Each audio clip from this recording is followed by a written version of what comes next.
We want to get you up to date from Indiana State Police that are giving an update on the tornado in Newton County. We do know that 2 people died there. Earlier, NBC was reporting that it was an elderly couple, but that's all we've known so far. All right, let's listen in.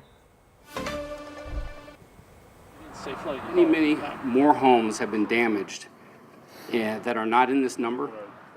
So it's well above 235. It's well above 106. Those are the buildings that were inspected today. The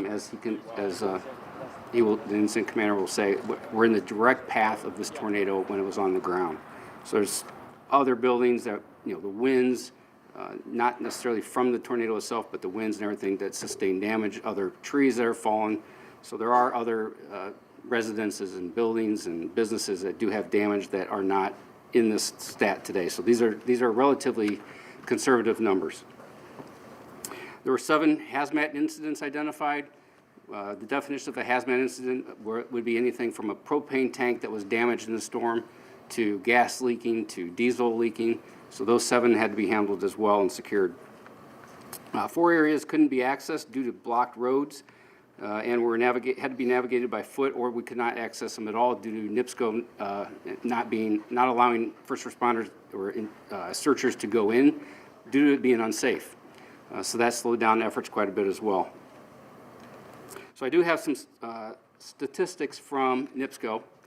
They were gracious enough to be a part of this today, and they are here on the grounds, and we're a large part, extreme important part of this activity today, and is going to continue for the next several days. 11,088 folks were affected and without power. That's not in Newton County. That is to include Newton County, Jasper County, and Stark County. And that was at the peak point of this storm. So that was 11,088 folks who were without power. That was reduced down to 3,041 currently, and that's in those 3 counties combined. Right now in Newton County, in actually Lake Village, there is 1,244 folks that are without power. There are 130 poles, utility poles, that need to be replaced. NIPSCO has asked me also to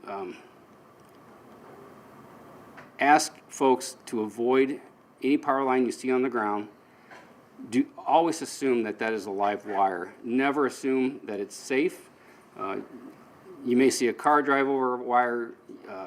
Always assume that that wire is live. Do not go near it. They recommend 30 feet is the minimum amount of distance to be away from a power line, so please avoid that.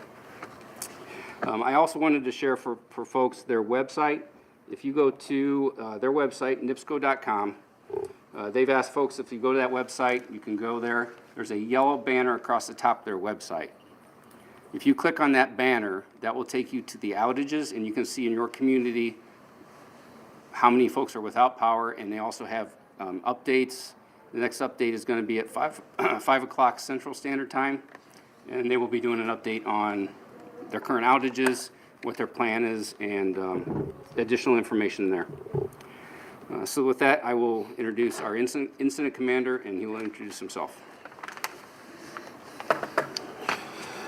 So good afternoon. My name is Pascal Arns, and as Sergeant said, I am the incident commander for this event, and I'm attached to what they call an incident management assistance team, which is through the Indiana Department of Homeland Security. And our team is activated by the state EOC, and we specialize in managing large-scale incidents such as this one. So I'm going to provide a brief overview of some of the actions that we took today. First, I'd like to thank the first responders and all the agencies that we've had the opportunity to work with last night and today. We arrived early this morning on the ground and were briefed with lots of information, and we were very thankful for that. These agencies and others, they worked tirelessly throughout the night. They conducted searches, mitigating emergencies, responding to 911 calls. And I'm going to name a few, and I know I'm going to miss some, and so I apologize up front because there's just so many here. It's unbelievable. But I'll start with the Lake Village Fire Department, Newton County Sheriff's Department, the Indiana State Police, Indiana Department of Transportation, the Indiana Task Force 1, the Newton County Highway Department, Department of Natural Resources, the Indiana Department of Corrections. So we've been watching NIPSCO, live like I press said, conference these there are the from names state you, police on the I've seen so northwest many, side of Indiana, track. talking about the Priorities impact and of the objectives storm that came today through were, last night, talking about the widespread impact on 3 counties. on, We're talking Newton, Stark, and Lake counties. Also the number of power outages and just the wide, massive response required to help survey the damage, clean things up, and listing down and quantifying some of those numbers for us. And so they said at the high point, 11,000 people were without power over several counties. Now that number is down to about 3,000 to 4,000 people. So crews are starting to make some progress.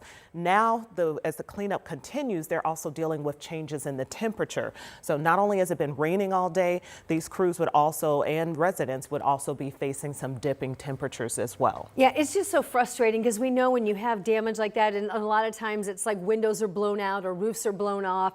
And then when there's rain, that just adds to the problem, right? You want to tarp things up and have there be less damage to the structures, but it just kind of just adds insult to injury for all the people that are impacted as those storms came through last night. We're continuing to monitor that press conference, and if there's any more relevant information that comes out, we'll bring it to you.